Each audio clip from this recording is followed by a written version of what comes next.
Perto de contratar Biel, o Corinthians também tem negociações com Carlos Vinícius, que é torcedor alvinegro. O vídeo de hoje do canal do Nicola traz mais detalhes dessa história e fala também sobre o Palmeiras e a diferença abissal do ponto de vista financeiro para com o Chelsea.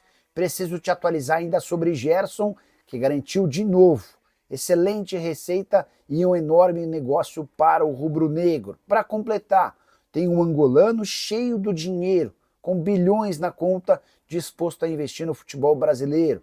Falo também sobre Richarlison, com oferta do futebol europeu, tragédia em Portugal, as últimas no mercado, bastidores, finanças e muito mais.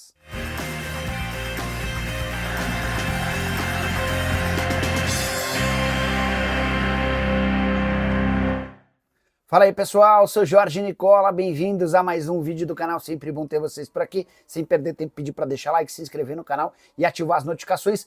Bora contar que todo esse conteúdo é um oferecimento de KTO, onde temos excelente índice de acerto. Minha sugestão para essa quinta-feira vai na vitória do New York City contra o Toronto, jogo da Major League Soccer, e na vitória no intervalo e no fim do jogo da seleção espanhola contra a seleção portuguesa na Eurocopa Feminina. Se esses dois resultados acontecerem, meus R$100 se transformam em R$205. Importante lembrar que para participar na KTO é bem simples, o link está no comentário fixo, você clica, faz seu cadastro, preenche os dados, depois é só procurar por esses dois jogos para fazer sua fezinha. Combinado? Vem se divertir comigo na KTO. Importante lembrar que você precisa ter pelo menos 18 anos de idade e jogar com responsabilidade. Agora sim, bora começar o vídeo com aquele tradicional giro de notícias, e a primeira informação é sobre o Vasco da Gama, que revelou que só depende do aval da família de Thiago Mendes para anunciá-lo como novo reforço. Volante de 33 anos, já acertou salário, tempo de contrato, luvas, tudo absolutamente certo. Faltou o ok da esposa, que está avaliando os prós e contras de morar no Rio de Janeiro. Já o Fortaleza fechou a compra de Adam Barreiro, atacante paraguaio que se destacou no São Lourenço, mas não conseguiu fazer sucesso no River Plate, operação de US$ 1.800.000 por 70% dos direitos econômicos. Para completar o giro de notícias, contar que o Santos recebeu convites para fazer amistosos nos Estados Unidos e até na Rússia durante a pausa por conta da Copa do Mundo de Clubes, mas por opção do Peixe, o clube ficou na Baixada Santista e deve realizar apenas um amistoso em território brasileiro antes da volta do Campeonato Nacional. A saideira do giro de notícias é internacional. Falcão Garcia deixou o Milionários da Colômbia.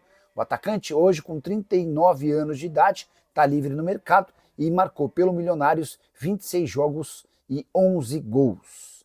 Só mais uma saideira, prometo. Em relação a esse giro de notícias, o Grupo Metrópolis acaba de adquirir o direito de transmissão dos jogos da Série D do Campeonato Brasileiro.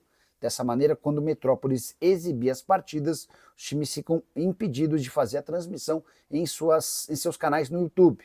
Quando não houver transmissão do Grupo Metrópolis, a condição segue a mesma dos últimos jogos. Beleza? Hora de falar sobre uma tragédia no futebol português. Na madrugada dessa quinta-feira, Diogo Jota, atacante da seleção portuguesa e do Liverpool, faleceu em acidente de carro ao lado do seu irmão. Diogo Jota, com só 28 anos de idade, havia casado no mês passado e tem 3 filhos. O irmão dele, o André Silva, 25 anos de idade, defendia o Penafiel da 2ª divisão do futebol português. O acidente aconteceu numa cidade chamada Zamora, no norte da Espanha.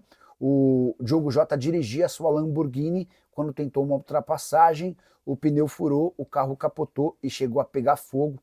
Enorme tragédia, causando muita comoção em Portugal. A gente manda solidariedade aos pais do Diogo Jota, a toda a família.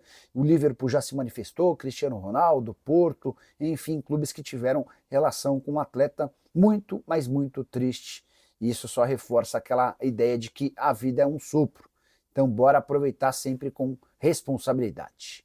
Hora de falar sobre Richarlison, informação exclusiva. O Pombo, hoje com 28 anos de idade, não ficará no Tottenham. Isso está muito claro, o clube inglês quer negociá-lo. Chegando até a especular a possibilidade de o Richarlison atuar no futebol brasileiro, isso está completamente descartado. Nesse momento, são duas as maiores possibilidades.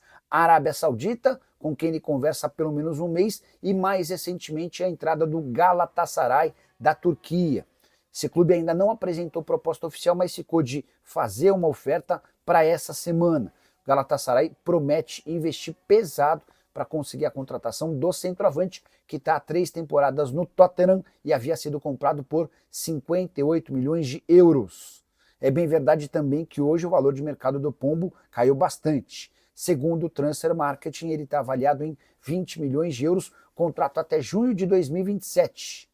E a atuação dele com a camisa da seleção brasileira nos primeiros jogos de Carlo Ancelotti foi bastante ruim. Informação importante para torcedores de Corinthians, Santos e Vasco. Esses 3 clubes já iniciaram conversas com um bilionário angolano chamado Mário Gomes. O Mário se tornou bastante rico a partir da criação de uma empresa na Califórnia que explora petróleo e diamantes. E mais recentemente, o Mário passou a fazer negócios na cidade de Muriaé, em Minas Gerais, e a partir daí decidiu começar a investir no futebol. O primeiro movimento dele foi de adquirir a SAF do Nacional Atlético Clube. Esse negócio está praticamente fechado, os valores não foram revelados, mas ele está adquirindo 70% das ações dessa SAF por 10 anos e pretende fazer do Muriaé um dos principais times do estado. Muriaé que acaba de cair da 2ª para a 3ª e última divisão do Campeonato Mineiro. Pois bem, o The Monaco Group, que é o grupo do qual o Mário Gomes é dono, também pretende criar um fundo de investimentos para ser aplicado em contratações no futebol brasileiro. Vou te explicar o modelo que ele pretende e que inclusive já foi apresentado para dirigentes de Corinthians e também Santos. Há uma conversa preliminar com o Vasco que pode nos próximos dias avançar. Esse fundo de investimentos pretende ser utilizado na aquisição de jogadores que estejam despontando. Não necessariamente esses caras precisam ser contratados pelo Muriaé. Alguns dos direitos econômicos podem até ser repassados ao clube de Minas Gerais, mas a ideia é que esses atletas sejam utilizados em algum clube com quem Mário Gomes tenha parceria. Repare que não tem nada a ver com a SAF, e sim com um outro movimento. A SAF é exclusiva do Muriaé, mas ele também está disposto a auxiliar, a se tornar meio que um investidor em algum clube grande do futebol brasileiro, e hoje as 3 maiores possibilidades são de Corinthians, Vasco e Santos. Surge um menino muito bom no interior de São Paulo. O Corinthians, o Santos ou o Vasco não tem dinheiro para contratar. Esse cara aporta o dinheiro, fica com um percentual de uma venda futura importante. Esse jogador é colocado em um desses 3 clubes com os quais o Mário pretende estabelecer parceria e depois, quando for vendido, o Mário fatura em cima do lucro dessa negociação. Importante contar que quem o apresentou ao Santos foi o Orlando Rolo, que já foi presidente do Peixe.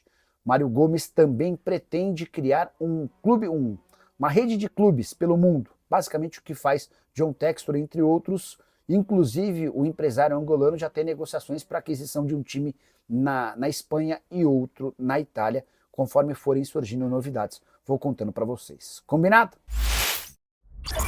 Hora de falar sobre o Flamengo. Você pode até estar bravo com o Gerson, mas é importante registrar como ele rendeu dinheiro ao Fla. Sua segunda passagem termina como na primeira, gerando enorme receita. Foram, no total, 144 milhões de reais no positivo, entre aquilo que o Flamengo gastou para comprá-lo e entre aquilo que o Flamengo arrecadou com sua venda. Na primeira passagem, em 2019, ele havia sido comprado da Roma por 50 milhões de reais e foi vendido para o Olympique de Marselha por 126 milhões de reais, um lucro de 76 milhões. Em 2022, o Gerson volta ao Fla, comprado do Olympique de Marselha por 92 milhões de reais. A venda para o Zenit fechada por 160 milhões de reais, garantindo mais um lucro de 68 milhões de reais. Somando as 2 passagens, e o lucro final é de 144 milhões de reais.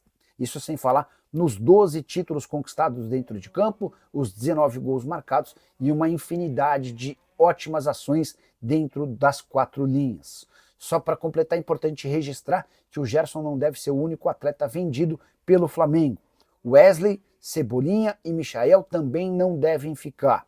O Flamengo toparia escutar propostas pelo Pedro e pelo Juninho, atacantes que parecem fora dos planos do técnico Felipe Luiz. Dessa maneira dá para imaginar uma reformulação grande no Flamengo, que colocou bastante dinheiro em caixa nos últimos dias. Foram 15 milhões de euros da venda do Alcaraz no mês de maio, mais 25 milhões de euros do Zenit, que acabam de ser aportados, isso sem falar nos mais de 150 milhões de reais obtidos com a participação na Copa do Mundo de Clubes. Bora mudar de assunto e falar sobre o confronto entre Palmeiras e Chelsea. Os times se enfrentam nessa sexta-feira, brigando por uma vaga na semifinal da Copa do Mundo de Clubes e, por consequência, pelo prêmio de 115 milhões de reais prometido pela FIFA aos times, aos 4 melhores da competição. Pois bem, queria destacar a enorme disparidade financeira que existe entre ingleses e brasileiros. A folha salarial do Chelsea, por exemplo, é de 100 milhões de reais por mês, que fazem do clube inglês dono do 9º maior investimento com salários no planeta Terra. Já o Palmeiras tem uma folha salarial de mais ou menos 26 milhões de reais. Isso equivale a dizer que um mês da folha do Chelsea paga 4 meses da folha do Palmeiras. A avaliação do elenco, quanto é que custa o elenco do Chelsea em comparação ao elenco do Palmeiras, outra disparidade grande. De acordo com o Transfer Market, o elenco do Chelsea está avaliado em 7 bilhões e 700 milhões de reais. Você soma o valor de cada atleta e chega a essa bolada. Já o Palmeiras tem o valor de mercado de 1 bilhão e 600 milhões de reais, com a lembrança de que nos próximos dias o Estevão troca o Palmeiras pelo Chelsea. E o Estevão é hoje o mais valioso jogador do Palmeiras, o que vai tornar essa diferença ainda maior. Só para completar, é importante registrar um pouquinho sobre o atual momento do Chelsea. Quarto colocado na última edição da Premier League, campeão da Conference League, que é a terceira divisão do futebol europeu. Você tem a Liga dos Campeões, você tem a Liga Europa e depois a Conference League. Torneio bem pouco relevante, tanto que o Chelsea usou durante a maior parte do torneio um time C, conforme foi passando de fase e foi vislumbrando a possibilidade de ser campeão. Aí sim, o Chelsea passou a jogar à vera esse torneio. No Mundial de Clubes, o time inglês não faz boa campanha. Chegou a perder do Flamengo sendo completamente dominado por 3-1. Só foi derrotar o Benfica depois da prorrogação, empate no tempo normal em 1-1, vitória por 4-1 na prorrogação. O Palmeiras, que não fez uma boa primeira fase, deixou excelente impressão diante do Botafogo nas oitavas de final. Se a gente for levar em consideração apenas a grana, dá para imaginar um favoritismo evidente para o Chelsea, mas dentro de campo a coisa me parece bem diferente. Até vejo o Chelsea relativamente favorito, mas não descartaria em hipótese alguma a vitória palmeirense. O grande problema do Verdão, na minha opinião, para esse jogo são os desfalques na zaga.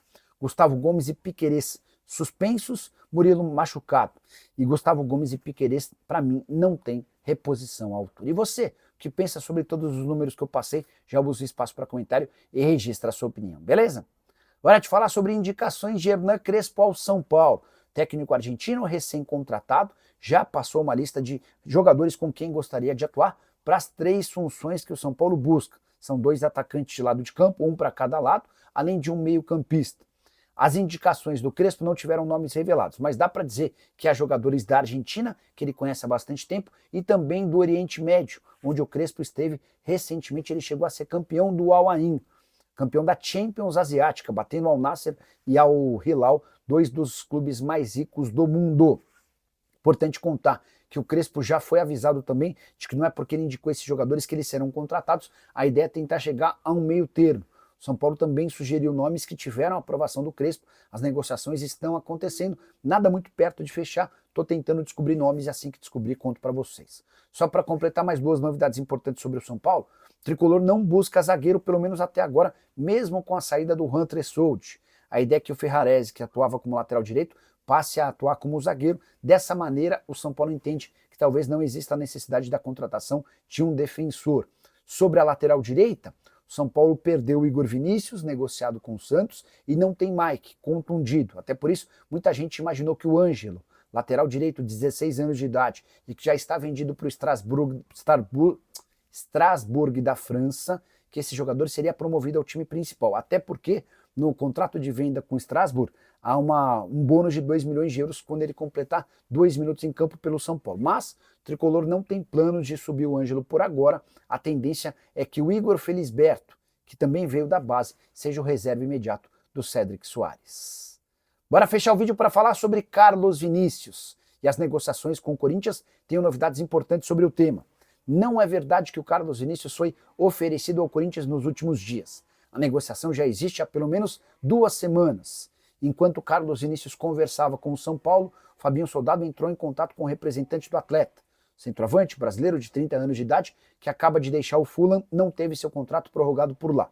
Pois bem, São Paulo acabou não se acertando com o Carlos Vinícius, o grande problema foi financeiro. Mais um vídeo vazado em que o Carlos Vinícius gritava "Vai Corinthians" também pesou contra o acordo com o São Paulo. E foi isso também que despertou a atenção do Corinthians. O Timão busca centroavantes até porque corre o risco de perder o Yuri Alberto com uma negociação para o futebol europeu. Antes de gravar esse vídeo, eu entrei em contato com uma pessoa muito próxima ao Carlos Vinícius para entender em que pé está essa negociação com o Corinthians, e a frase foi, abre aspas, "a verdade é que o Carlos Vinícius quer permanecer no Brasil e o cenário está muito propício para o Corinthians." Essa pessoa completa, ele tem o desejo de poder jogar no Corinthians, fecha aspas. O grande detalhe é, o Corinthians ainda não formalizou uma proposta e deve fazê-la ao longo das próximas horas, até porque o Carlos Vinícius tem 3 propostas da Arábia Saudita e tem sido pressionado pelos times de lá por uma resposta. Se não houver acordo com o Corinthians, a tendência é que o Carlos Vinícius se mude para a Arábia Saudita, mas a preferência dele é ficar por aqui, até por isso ele topa pedir menos do que vinha conversando com outros clubes, como por exemplo o Tricolor. Só para completar, se você não conhece um pouquinho do Carlos Vinícius, centroavante que foi artilheiro especialmente em Portugal, com as camisas de Rio Ave e Benfica.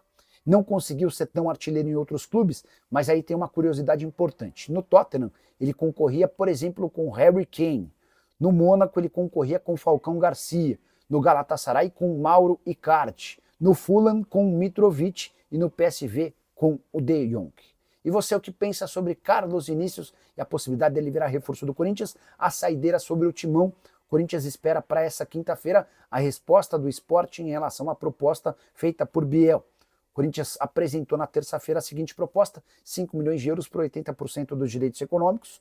O Sporting estava pedindo 6 milhões e 800 mil euros por 100% dos direitos. Timão e os representantes do atleta entendem que vai haver acordo. Se o Sporting responder de maneira positiva, o martelo pode ser batido ainda nessa quinta-feira.